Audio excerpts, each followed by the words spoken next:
Mas ginpabaskog pa ang Department of Agrarian Reform sa probinsya ng Eastern Samar ang ira kampanya para mas madali nga paghatag hin titulo hintuna ngadtuhan mga parag-uma. Iniin mati mga gindumaran usa nga Project Split Integrated Coordination Workshop. Dira ini ang Pebrero 27 tuig 2026 sa DAR Provincial Office.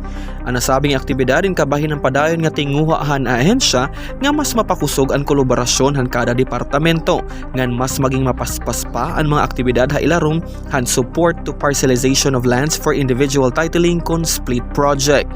Ginpangunahan ni Project Split Consultant Renato G. Badilla ang nasabi nga workshop kundiin nagkatitirok ang mga dagko nga opisyal ngan personahe tika nga iba-iba nga division handar.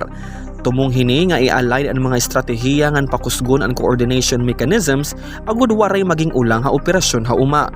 Kalakip han mga tinambong nga nasabi nga workshop ang mga Municipal Agrarian Reform Program Officers tika nga magkadrodelain nga bungtuhan probinsya. Dira nasabi nga workshop nagkamay-arin haluag nga diskusyon kaupod ang Project Split Survey Team, Parcelization Support Staff ngan mga individual tikang legal division. Gintutukan ang grupo ang agihan pagbahin-bahin ng mga Collective Certificates of Land Ownership Award agud ini in maging individual nga titulo para ang mga agrarian reform beneficiaries. Ginpahayag gihapon ang mga pinakabag-o nga update mahiunuhan surveying ng mga legal nga proseso. Gindiskusyon gihap ang mga problema nga na-eksperyensyahan han mga field workers agud makabiling hin praktikal ngan madali nga solusyon.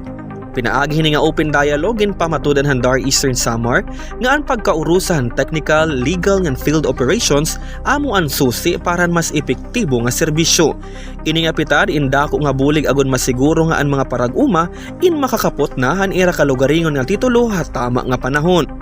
Ngan magmalampuson ang implementasyon han Project Split habog-os nga probinsya. Tikang dire syudad han Borongan, Julius Gilbert Malien, Eastern Samar News Service.